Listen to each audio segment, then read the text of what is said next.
What is the mission of Aspira? What's Aspira's mission? There were so many. Some of, what is it? Community empowerment, I guess, would be an umbrella term. To finish school and be complete and be educated Okay. and self-sufficient. And the study of history of Puerto Rican culture. History and culture, right? So they Because would- here that's not studied, right, in the US.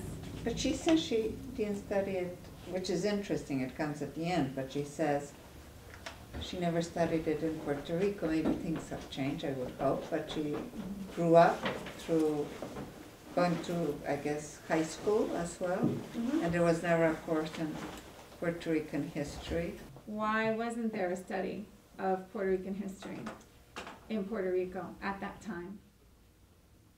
It has to be political, right? Uh-huh. And,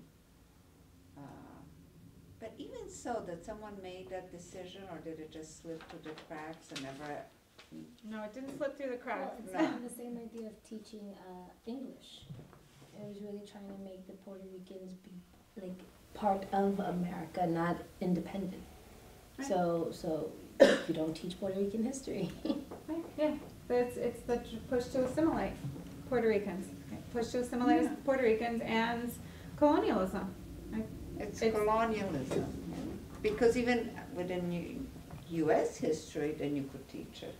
You know what I mean? So they really don't want them to have any sense of independent identity, you know. Absolutely.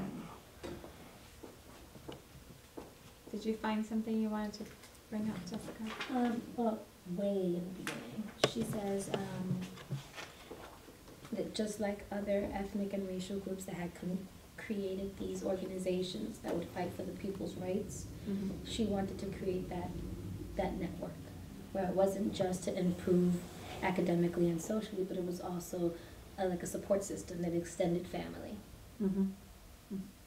So that was, I guess, like an umbrella idea. And on page 100, if we turn to page, maybe we should read just a little bit. But if we turn to page 100,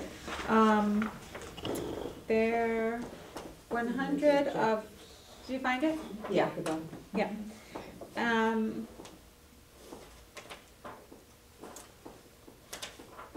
Would someone like to read from the objectives? She lists the 3 major objectives here. Okay. From the beginning, Aspira adopted 3 major objectives in working with youth: to organize a youth movement in the Puerto Rican community that would learn leadership skills, problem identification, and problem-solving skills, and to work through the clubs and the club federation in resolving the problems of the Puerto Rican community of New York. To help club members study the history and the culture of Puerto Rico, as well as the history of their parents' immigration to New York, and to use this knowledge to develop a commitment to and positive identification with the community in order to strengthen their participation in the life of their community. To stay in high school, to graduate, and to identify a field, profession, or area of work in which the youths could earn a livelihood and acquire the skills to work as a leader in the community. The Federation bylaws spelled out the number of youths allowed in each club, the naming of the club, the community projects to be selected for the club's work, the selection of career study areas, the assignment of a staff person, and the training and responsibilities of personnel to work with youth.